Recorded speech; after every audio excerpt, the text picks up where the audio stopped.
로마서 2장입니다. 1장에서 인간의 죄를 나열을 했고, 그래서 2장에서는 이제 하나님의 심판부터 쭉 들어가면서 유대인에 대한 율법으로 말미암아 너희들이 과연 선하냐 이런 얘기가 나오죠.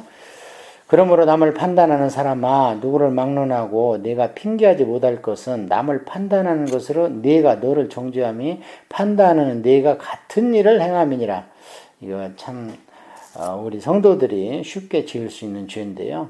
참 거룩하고 성결한 것 같고 말만 봐서는 청산유수요 최고의 성도 같은데 사실은 이제 그런 죄의 환경에 노출되면 과연 죄를 이길 수 있느냐 이런 게 많이 우리한테 마음에 도전이 되는 거죠. 그러니까 어떤 환경 가운데 넘어진 사람들 우리가 함부로 삿대질 할 게 아니고 사실은 그럴 수 있는 사람은 아무도 없고 우리가 그런 상황에 대했을 때 우리는 안 하도록 근신하는 거 이게 참 중요한 건데요. 이런 일을 행하는 자에게 하느님의 심판이 진리대로 되는 줄 우리가 아노라. 이런 일을 행하는 자를 판단하고도 같은 일을 행하는 사람아, 내가 하나님의 심판을 피할 줄로 생각하느냐? 자, 이런 사람이 지금 있다는 겁니다. 로마 교회에. 그러니까 사도 바울이 편지를 쓰다 보니까 이런 것이 여러 경로를 통해서 이제 들었겠지요. 제일 많이 들은 건 아마 브리스길라 아굴라를 통해서 고린도에서 1년 6개월 있고 그 다음에 3차 전도여행에서 같이 동행하면서 듣지 않았는가 이렇게 생각을 하는데요. 어쨌든 지금 로마에 보면은 넥타이 매고 겉은 멀더라고 젠틀한데 최고의 율법 선생 같고 최고의 성도 같은데 뒤에서는 딴짓 한다는 거예요. 그러니까 그런 사람들이 이제 그런 사람들을 향해서 사도 바울이 호되게 얘기를 하는 거죠. 혹 내가 하나님의 인자하심이 너를 인도하여 회개하게 하심을 알지 못하여 그의 인자하심과 용납하심과 같이 참으심이 인자하심과 용납하심과 같이 길이 참으심이 풍성함을 멸시하느냐? 한 단어로 하면 왜 방종하냐는 거예요. 이게.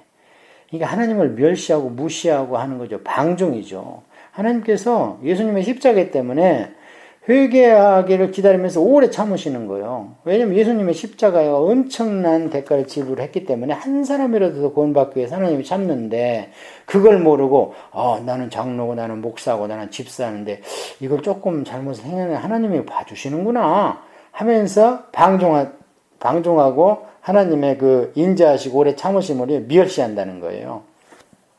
나중에 요한계시록 보면 이런 것은 하나님이 참으시는데 그때마다 재앙덩어리를 이제 하나님의 지성소에 싸놓은 걸 볼 수 있습니다. 지금 참으시는 거예요. 용서하는 게 아닙니다. 다만 내 고집과 회개하지 아니한 마음을 따라 진노의 날, 곧 하나님의 의로우신 심판이 나타나는 그날에 임할 진노를 네게 쌓는도다. 요한계시록의 3대 7중 재앙 이렇게 써놓으면 좋겠죠. 오늘날 우리가 지금 이 지구나 우리 주변을 봐도 이게 사는 게 아닙니다. 어떻게 해서 날씨 때문에 수백만 마리의 가축이 이제 통계적으로 지금 뭐 한국에서는 뭐 수십만의 가축이 죽어나가고 있는데요. 한 2주 만에 날씨 더우니까 어때요? 그냥 막 가축이 죽어나는 거예요. 이게 재앙 아닙니까? 이게 어떻게 이런 걸 보고도 우리가 이 지구가 온전하게 운전되고 있다 이런 생각을 할 수 있는지 이게 서서히 진행되니까 전부 다 마음이 마비돼 버렸습니다. 그냥 이게 사실 엄청난 재앙이죠. 우리가 키우고 있던 닭 한 마리가 독수리에 채 나가도 그냥 그 안타깝고 그랬는데 참 놀랍습니다. 우리가 지금 얼마나 이 재앙에 노출되어 있으면서도 전혀 반응하지 않는 걸 보면 참 놀랍습니다. 하나님께서 각 사람에게 그 행한 대로 부응하시되 참고 선을 행하는 자에게 영광과 존귀와 썩지 아니함을 구하는 자에게는 영생으로 하시고 이게 이제 천국 구원이죠. 오직 당을 지어 진리를 따르지 아니하고 불의를 따르는 자에게는 진노와 분노로 하시리라. 이게 지옥불이죠. 악을 행하는 각 사람의 영에는 환난과 곤고가 있으니 먼저는 유대인에게요 그리고 헬라인에게며 선을 행하는 각 사람에게는 영광과 존귀와 평강이 있으니 이는 유대인에게요 그리고 헬라인에게라. 자, 로마에는 두 부류가 있다는 걸 우리가 확실히 알았죠. 제가 일정할 때 서두에 말씀드렸습니다. 수신자가 두 그룹이 있다. 하나는 유대인이고 하나는 헬라인이다. 헬라인은 인본주의적 기독교 신앙을 가지고 있고 유대인은 율법주의적 기독교 신앙을 갖고 있는데 이 둘 다 잘못됐다. 의인은 오직 누구든 신분에 관계없이 믿음으로 말미암아 사는 것이다. 이것을 하고 싶은 말씀이었습니다. 자, 이는 하나님께서 의모로 사람을 취하지 아니하심이라. 차별 없이 대하신다. 그런 뜻이죠. 무릇 율법 없이 범죄하는 자는 또한 율법 없이 망하고 무릇 율법이 있고 범죄하는 자는 율법으로 말미암아 심판을 받으리라. 예수님 십자가 이전에 구약 모든 인류가 이 둘 중에 하나였습니다. 하나님 앞에서는 율법을 듣는 자가 의인이 아니요 오직 율법을 행하는 자라야 의롭다 하심을 얻으리라. 거기에다 야고보서 1장 22절이 선호해야 됩니다. 사람들이 자꾸 사도 바울은 믿음으로 말미암아 구원받는다고 그랬지 행하면 필요 없다 그러고 야고보서에서 야고보는 사람의 행함이 없으면 죽은 믿음이다. 그래서 마치 선행 구원같이 이야기를 하고 이렇게 얘기를 하면서 서로 대비해서 상충된다. 그리고 뭐 루터는 로마서는 아주 뭐 최고의 성경 중에 성경인데 야고보서는 지푸라기다. 뭐 이렇게 얘기했다고 하면서 마치 성경 안에서 대립과 이런 이율 배반적인 것이 있는 것처럼 전혀 그렇지 않습니다. 전혀 그렇지 않습니다. 사도 바울은 먼저 구원에 대해서 중점적으로 얘기를 했고 그 다음에 야고보는 야고보서에서 구원받은 자의 행위를 얘기한 겁니다. 그것을 동전의 양면인 것을 모르고 자꾸 흑백으로 가지고 따지니까 그래. 요 분명히 얘기하잖아요 지금. 율법을 듣는 자가 의인이 아니다. 행하는 자 이게 똑같죠. 행함이 없는 믿음은 죽은 믿음이라 마치 영혼 없는 육신과 같다. 이렇게하고 똑같이 맥락하지 않습니까?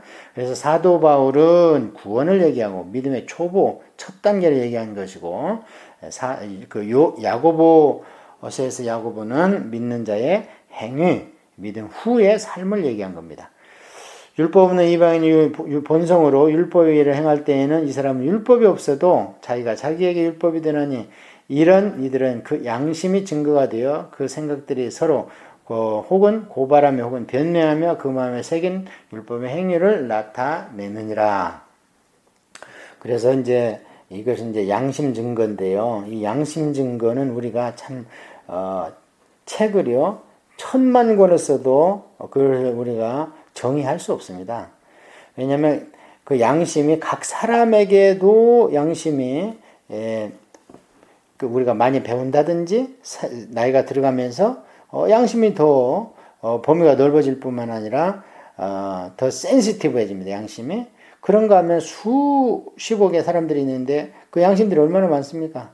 그래서 이 양심은 우리가 신앙생활을 하면 할수록 더 죄에 대해서 민감하게 됩니다. 그러니까 뭐 양심구원이다. 말은 그렇게 할 수 있지만 양심으로 말미암아 구원받을 수 물론 없고요. 양심은 증거가 되고 고발합니다. 그럼 그에 따라서 구약 같으면 짐승제사를 드려야 되고 신약 같으면 예수님의 십자가로 나가야 되는 거지요. 곧 나의 복음에 이른 바와 같이 하나님의 예수 그리스도로 말미암아 사람들의 은밀한 것을 심판하시는 그날이라. 그래서 2장은 아까 말씀드린 대로 이제 하나님의 심판주 하나님을 말씀하시는 겁니다. 자, 그러면 이제 유대인은 어떤가? 지금 앞에는 양심을 근거로 해서 율법이 없는 이방인들에 대해서 하나님의 그런 심판이 기다리고 있다. 그렇게 얘기했는데 그 유대인들은 한편에서 그럴 거 아닙니까? 우리는 예외다. 왜냐면 우리는 구약이 있고 제사가 있었다. 그리고 우리는 율법이 있었다. 뭐 이렇게 얘기를 할 것 같은데 이제 그들을 향해서 사도 바울이 어떻게 하나님의 그런 그 심판에 대해서 설파하는지를 보겠습니다.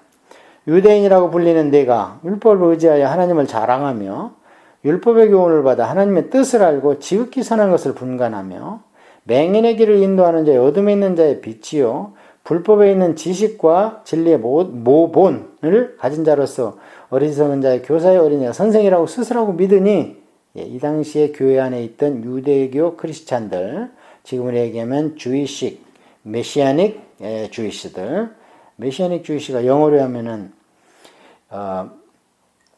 메시아닉이 크리스찬이라는 뜻입니다. 크리스찬이 헬라고 메시아는 히브리어일 뿐이에요. 그러니까 유대인 기독교인들이 어떤 생각을 갖고 있냐면 앞에 읽은 바와 같이 그런 생각을 갖고 있다는 거예요, 지금. 그래서 이제 그들을 향해서 그들의 정체를 드러냅니다. 그러면 다른 사람을 가르치는 내가 내 자신을 가르치지 아니하느냐? 도둑질 하지 말라 선포하는 내가 도둑질 하느냐? 간음하지 말라 말하는 내가 간음하느냐? 우상을 가증 여기는 내가 신전 물건을 도둑질 하느냐? 율법을 자랑하는 내가 율법을 범함으로 하나님을 욕되게 하느냐? 기록된 바와 같이 하나님의 이름이 너희 때문에 이방인 중에서 모독을 받는도다. 이런 일이 지금 벌어지고 있다는 겁니다. 거기서.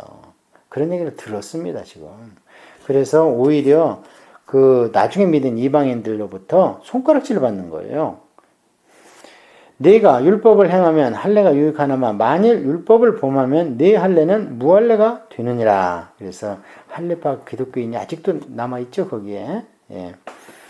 그래서 할례를 내세우면서 머리에는 빵떡 모자 쓰고 막 옷수를 길게 이렇게 하면서 교회에 들락거리면서 나는 할례 받은 기독교인이다 막 이러면서 너희보다 나하고는 틀려.